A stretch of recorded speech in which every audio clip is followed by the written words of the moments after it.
मेरे प्यारे साथियों, आप सभी का स्वागत है आपके अपने YouTube चैनल ट्रिकी नंबर 1 में।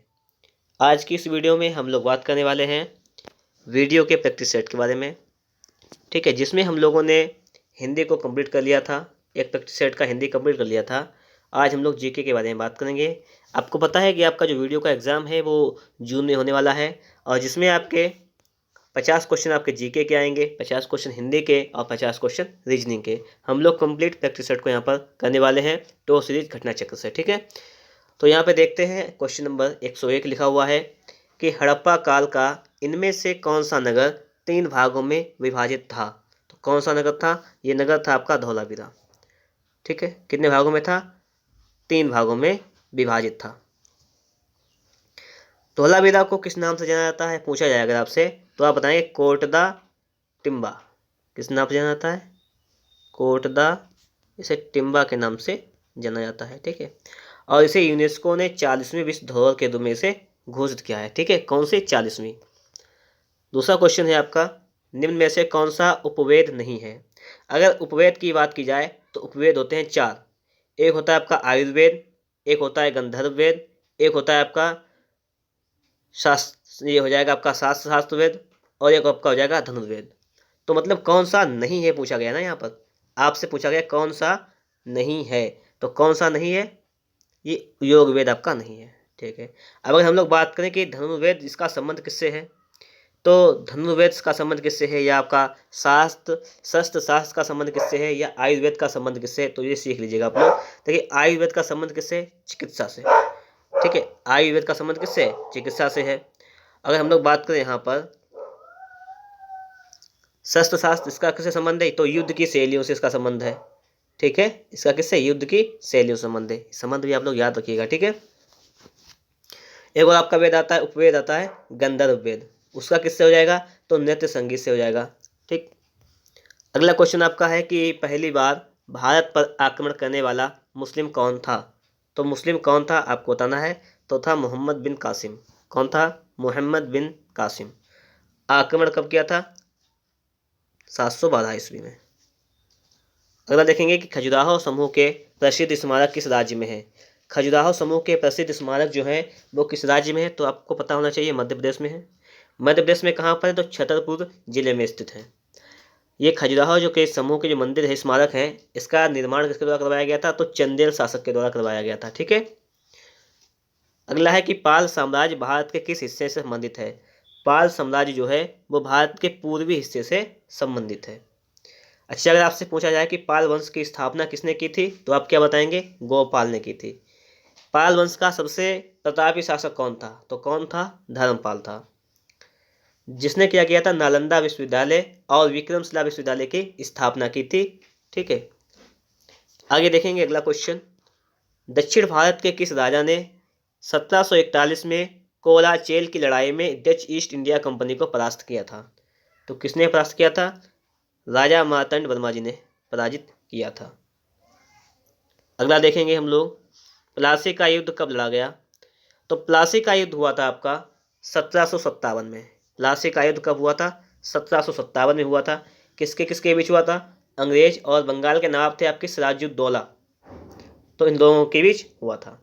इस युद्ध में जो था, तो अंग्रेजों की ओर से सेनापति कौन था, पूछ लिया था कि प्लासी के युद्ध में अंग्रेजों की तरफ से सेनापति कौन था। तो कौन था सेनापति? तो इसके सेनापति था रॉबर्ट क्लाइव। अगला है कि बक्सर के युद्ध के बाद ईस्ट इंडिया कंपनी मुगल सम्राट को प्रतिवर्ष कितने रुपए का भुगतान करने के लिए सहमत हुई थी ईस्ट इंडिया कंपनी? तो कितने रुपए का भुगतान करने के लिए सहमत हुई थी? तो ये सहमत हुई थी 26 लाख रुपए।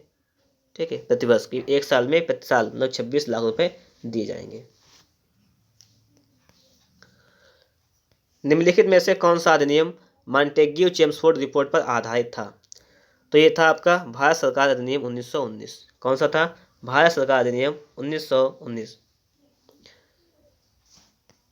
निम्नलिखित में से किसने पहले 1935 में संविधान सभा का सुझाव दिया था? तो संविधान सभा का सुझाव दिया था सबसे पहले 1935 में M.N. राय ने दिया था। किसने? M.N. राय। भारतीय संविधान सभा में कुल कितनी महिला सदस्य थी? तो कुल 15 महिला सदस्य थी, जिसमें से कुछ प्रमुख थे जैसे दुर्गा भाई, देशमुख हो जाएंगी आपकी, अमृत कौर, सुचेता कृपलानी, सरोजिनी नायडू, ये लोग कुछ प्रमुख थे इसमें यहाँ पर। आगे है आपका कि संविधान सभा की अल्पसंख्यकों की उपसमिति के अध्यक्ष का नाम बताइए। अल्पसंख्यक की उपसमिति के अध्यक्ष कौन थे? तो ये थे आपके H.C. मुखर्जी। चलिए मैं आपसे कुछ पूछता हूँ, उसका बताइएगा आप लोग। अगर आपसे पूछा जाए कि संघ समिति के अध्यक्ष कौन थे, ठीक है, तो क्या बताएंगे आप लोग? पंडित जवाहरलाल नेहरू। अगर आपसे पूछा जाए संचालन समिति के अध्यक्ष कौन थे? संचालन समिति डॉक्टर राजेंद्र प्रसाद। प्रक्रिया नियम समिति के अध्यक्ष कौन थे? ये भी थे डॉक्टर राजेंद्र प्रसाद। मौलिक अधिकार उपसमिति के अध्यक्ष कौन थे? J.B. कृपलानी। ठीक है। मौलिक अधिकारों अल्पसंख्यकों से संबंधित कौन थे? मौलिक अधिकारों में जो थे अल्पसंख्यकों से संबंधित कौन थे? तो वो थे सरदार वल्लभ भाई पटेल। अगर आपसे पूछा जाए, ध्यान रखिएगा इन चीज़ों को, संघीय संविधान समिति, इसके अध्यक्ष कौन थे? पंडित जवाहरलाल नेहरू। प्रांतीय संविधान समिति सरदार वल्लभ भाई पटेल। प्रारूप समिति के अध्यक्ष कौन थे? डॉक्टर भीमराव अंबेडकर। ठीक है, इन चीज़ों को याद रखना। आगे देखते हैं, उस पड़ोसी राष्ट्र का की पहचान करें जिसके साथ भारत अपनी सबसे लंबी सीमा साझा करता है। तो भारत अपनी सबसे लंबी सीमा किसके साथ साझा करता है? बांग्लादेश के साथ साझा करता है। ये होती लगभग 4096.7 किलोमीटर की। अगर आपसे पूछ दे सबसे कम, तो सबसे कम होता है अफगानिस्तान के साथ। कितनी है? लगभग में है ये है 106 किलोमीटर। ठीक है, ये इसको याद रखना। अगला आपका है कि भारतीय प्रायद्वीप तक फैला हुआ है। भारत प्रायद्वीप जो है हिंद महासागर तक ये फैला हुआ है। अरब नहीं, हिंद महासागर तक ये फैला हुआ है। अगला है कि आपका कि कर्क रेखा निम्नलिखित में से किन राज्यों से गुजरती है? कर्क रेखा भारत के 8 राज्यों से गुजरती है। कौन कौन से राज्य हैं? देखिए, इसको याद कर लीजिएगा। मित्र, पर, गमछा, झार। अब सब याद हो जाएंगे आपको, जैसे देखो, ठीक है, इस याद कर लीजिएगा, आपको याद हो जाएंगे।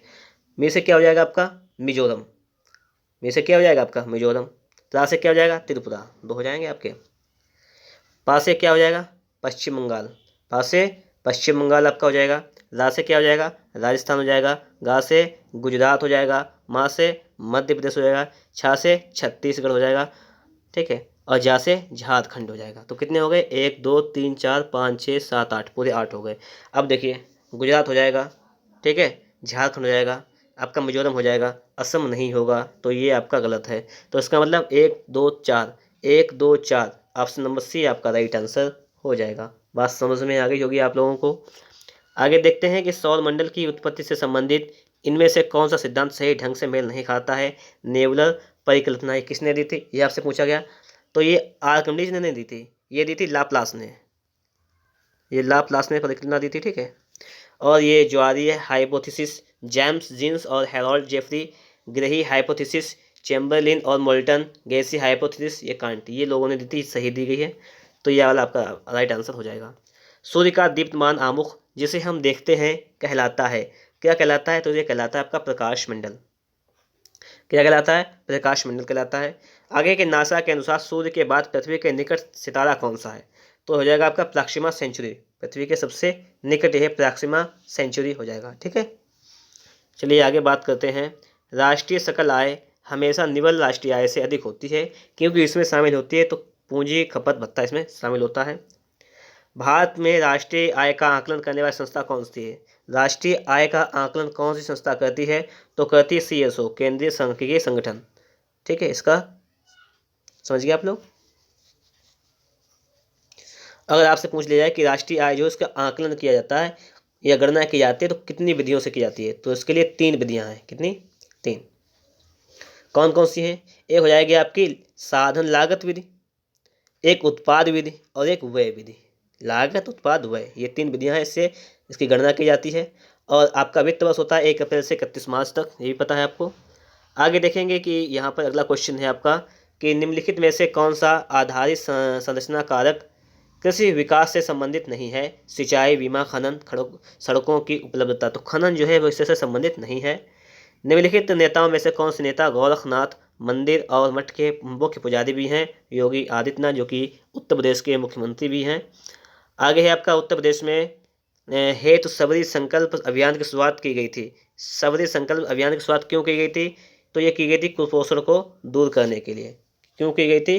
कुपोषण को दूर करने के लिए इसकी स्टार्टिंग की गई थी। ठीक है, और इसके अंतर्गत जो था 5 वर्ष तक के जो भी बहुत ही कुपोषित बच्चे थे उनको आहार दिया जाएगा, अतिरिक्त से आहार दिया जाएगा। चलिए आगे देखते हैं। उत्तर प्रदेश सरकार द्वारा शुरू किया गया दस्तक अभियान निम्न में से किससे संबंधित है? जो दस्तक अभियान था वो किससे संबंधित था? ये योगी आदित्यनाथ ने शुरू किया था 2018 में। ठीक है, और ये संबंधित किससे था? ये संबंधित था आपका जापानी इंसेफेलिटाइटिस का उन्मूलन, इसके लिए संबंधित था। प्रथम मोबाइल ओपन एक्सचेंज जोन का शिलान्यास कहाँ किया गया था? तो ये कहाँ किया गया था? ये किया गया था आपका नोएडा में। किसने किया था? प्रधानमंत्री नरेंद्र मोदी जी ने इसका किया था उद्घाटन 2018 में। वर्ष 2016 में उत्तर प्रदेश प्रवासी दिवस किस दिन मनाया गया था? ये आपसे पूछा गया है। ये 4 जनवरी 2016 को मनाया गया था। उस समय के मुख्यमंत्री थे अखिलेश यादव। आगे देखते हैं। निम्नलिखित में से कौन सा देश उत्तर प्रदेश राज्य के साथ एक अंतर्राष्ट्रीय सीमा साझा करता है? तो नेपाल जो है वो उत्तर प्रदेश के साथ सीमा साझा करता है। अगर आपसे पूछा जाए कि भारत का कौन सा राज्य जो सबसे अधिक राज्यों के साथ सीमा साझा करता है, वो उत्तर प्रदेश है, जो 8 राज्य और 1 केंद्र शासित प्रदेश के साथ सीमा साझा करता है। ठीक है, बुंदेलखंड नामक क्षेत्र निम्नलिखित किस सीमा के अंतर्गत आता है? तो उत्तर प्रदेश और मध्य प्रदेश सीमा के अंतर्गत आता है आपका बुंदेलखंड। कहाँ पे आता है? उत्तर प्रदेश और मध्य प्रदेश की सीमा के अंतर्गत। कंप्यूटर शब्द में पीडीएफ का पूर्ण रूप क्या है? तो पोर्टेबल डॉक्यूमेंट फॉर्मेट इसका पूर्ण रूप हो जाएगा। आगे है आपका कि निम्नलिखित में से कौन सी कुंजी पटल लघुपथ विंडोज प्रचालन प्रणाली में स्टार्ट मेनू को दर्शाती है? तो कंट्रोल ESC को। ठीक है, आगे है कि निम्नलिखित में से किस व्यक्ति को कंप्यूटरिंग के जनक के रूप में जाना जाता है? तो यह है चार्ल्स वेबेज। चार्ल्स वेबेज को कंप्यूटर का जनक के रूप में जाना जाता है। आगे आपका है क्वेश्चन कि RFP का पूरा नाम क्या है? जिसका उपयोग IT सेक्टर में RFP दस्तावेज के संदर्भ में किया जाता है। तो हो जाएगा रिक्वेस्ट फॉर प्रपोजल। क्या हो जाएगा? Request for proposal. Request for proposal. चलिए आगे देखते हैं। अगला है कि वाटसन कंप्यूटर निम्नलिखित में से किस कंपनी का प्रोडक्ट है?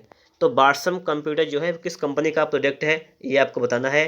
तो ये वो है IBM का है, और IBM का मुख्यालय अगर पूछ लिया जाए तो मुख्यालय आपका न्यूयॉर्क में है। माप इकाइयों में CGS प्रणाली की निम्नलिखित में से क्या परिभाषा है? ठीक है, CGS क्या हो जाएगा? सेमी, ग्राम और सेकेंड, ये हो जाएगा आपका CGS। ठीक है, कूलाम ये तो हो जाएगा आपका इतना, क्या हो जाएगा? Centimetre gram second. अच्छा, अगर आपसे पूछा जाए कि MKS की क्या है, ये भी तो पूछ सकता है MKS। तो MKS के लिए क्या हो जाएगा? मीटर के से किलोग्राम, एस से सेकेंड, मीटर किलोग्राम सेकेंड। अगर आपसे पूछ लिया जाए कि FPS तो क्या हो जाएगा? Foot pound second, foot pound second. Clear? आगे देखेंगे कि 1 वोल्ट कितने के बराबर होता है? तो 1 वोल्ट जो होता है वो 1 जूल प्रति कूलाम के बराबर होता है। ये हो जाएगा 1 जूल प्रति कूलाम। तरल पदार्थ की तुलना में ठोस पदार्थ में परमाणु का विस्थापन किस तरह से होता है? तो देखिए, तरल पदार्थ की तुलना में ठोस पदार्थ की बात पूछ रहा है। ठोस पदार्थ में तो अगर ठोस पदार्थ की बात करें तो उसके विस्थापन किस तरह का होता है? दूध होते हैं, बारीकी से बने नहीं होते हैं, बहुत बारीक से बने होते हैं, कम बारीकी से बने होते हैं। यहाँ पर आपको इन्होंने इस प्रकार से आपको ऑप्शन दे दिए हैं। तो देखिएगा इसके लिए आपका राइट आंसर क्या हो जाएगा। ठीक है, इसका दिमाग लगाइएगा यहाँ पर। इसके लिए आपका राइट आंसर क्या हो जाएगा? तो ठोस पदार्थ में परमाणु का विस्थापन जो होता है किस तरीके से होते हैं? ये बहुत बारीकी से बंधे होते हैं, इसका ये हो जाएगा। ठीक है, चलिए आगे देखते हैं। हीरा तथा ग्रेफाइट में समान है। हीरा तथा ग्रेफाइट में समान है क्या? विद्युत चालकता, क्रिस्टलीय संरचना, घनत्व, परमाणु भार। तो दोनों का परमाणु भार समान होता है। घाव का अध्ययन क्या कहलाता है? घाव का अध्ययन कहलाता है ट्रेमेटोलॉजी। क्या कहलाता है? ट्रेमेटोलॉजी कहलाता है। ऑन्कोलॉजी क्या होता है? एंकोलॉजी, ऑन्कोलॉजी में कैंसर उससे संबंधित ट्यूमर का अध्ययन किया जाता है। डर्मेटोलॉजी में क्या होता है? त्वचा का अध्ययन किया जाता है। ठीक है, आगे देखेंगे निम्नलिखित में से कौन सी तंत्रिका तंत्र की मूल संरचना और कार्यात्मक इकाई है? तो ये क्या हो जाएगा आपका? न्यूरॉन। क्या हो जाएगा? न्यूरॉन। हमारे शरीर में कुल पोषक तत्वों तक खनिजों का 90% शरीर के किस भाग में सबसे अधिक रूप से सोख लिया जाता है? आपको बताना है। तो किसके द्वारा सोख लिया जाता है? गुर्दा, बड़ी आंत, पेट, छोटी आंत। तो किसके द्वारा सोख लिया जाता है? तो छोटी अंतड़ी के द्वारा, मतलब छोटी आंत के द्वारा। अगला आपका है कि मध्य प्रदेश में स्थित कौन सा जिला भारत का कार्यात्मक रूप से साक्षर पहला जिला बन गया है, ये आपसे पूछा गया है। ठीक है, तो कौन सा हो जाएगा आपका, ये हो जाएगा आपका मंडला। कौन सा हो जाएगा, मंडला बन गया है। क्लियर। अगला है कि जनवरी 2023 में 17वें प्रवासी भारतीय दिवस सम्मेलन 2023 का आयोजन कहाँ किया जाएगा। ठीक, ये हो चुका है ना, कहाँ हुआ है, ये हुआ है इंदौर मध्य प्रदेश में। कुकरेल नाइट सफारी पार्क कहाँ स्थापित किया जाएगा, तो ये लखनऊ में। कुकरेल वाला कहाँ स्थापित किया जाएगा, लखनऊ में स्थापित किया जाएगा। 144 नंबर देखते हैं। अगस्त 2022 में किस राज्य की सरकार ने राज्य के प्रत्येक जिले में संस्कृत ग्राम विकसित करने का निर्णय लिया है, तो किसने निर्णय लिया है, ये उत्तराखंड सरकार ने निर्णय लिया है। अगस्त 2022 में केंद्रीय विज्ञान एवं प्रौद्योगिकी मंत्री डॉक्टर जितेंद्र सिंह ने खारे पानी से जलने वाली देश की पहली लालटेन का अनावरण किया, और इस लालटेन का नाम क्या है, तो इस लालटेन का नाम है रोशनी। क्या नाम है, रोशनी। विभाजन विभीषिका स्मृति दिवस कब मनाया जाता है, 14 अगस्त को। कब मनाते हैं, 14 अगस्त को मनाते हैं। उत्तर प्रदेश में स्थित किस शहर को संघाई सहयोग संगठन SCO की सांस्कृतिक और पर्यटन राजधानी घोषित किया गया, तो ये पूछा गया है, तो किसको घोषित किया गया, तो वाराणसी को घोषित किया गया। के बिरला फाउंडेशन द्वारा किसे 31वां सरस्वती सम्मान प्रदान किया गया है, तो किसे सम्मान प्रदान किया गया है, तो ये है आपके प्रोफेसर रामदरस मिश्र। कौन है, प्रोफेसर रामदरस मिश्र। और कौन सी कविता है, मैं तो यहाँ हूँ, इसके लिए। भारत में पर्यावरण संरक्षण अधिनियम पारित हुआ था कब, 1986 में। कब पारित हुआ था, 1986। इको मार्क उन भारतीय उत्पादों को दिया जाता है जो, किसको दिया जाता है, पर्यावरण के प्रति मैत्रीपूर्ण हो, उन्हें दिया जाता है। क्लियर हुई बात। तो इस प्रकार से आपके जीके के जो 50 क्वेश्चन थे वो यहाँ पर कंप्लीट हो चुके हैं। अगर आप लोग सारे प्रैक्टिस सेट देखना चाहते हैं तो आपको उसका लिंक डिस्क्रिप्शन बॉक्स में मिल जाएगा। चैनल को आप लोगों ने अगर अभी तक सब्सक्राइब नहीं किया है तो चैनल को सब्सक्राइब भी कर लीजिएगा। मिलेंगे आप लोगों को एक नेक्स्ट वीडियो में नेक्स्ट टॉपिक के साथ।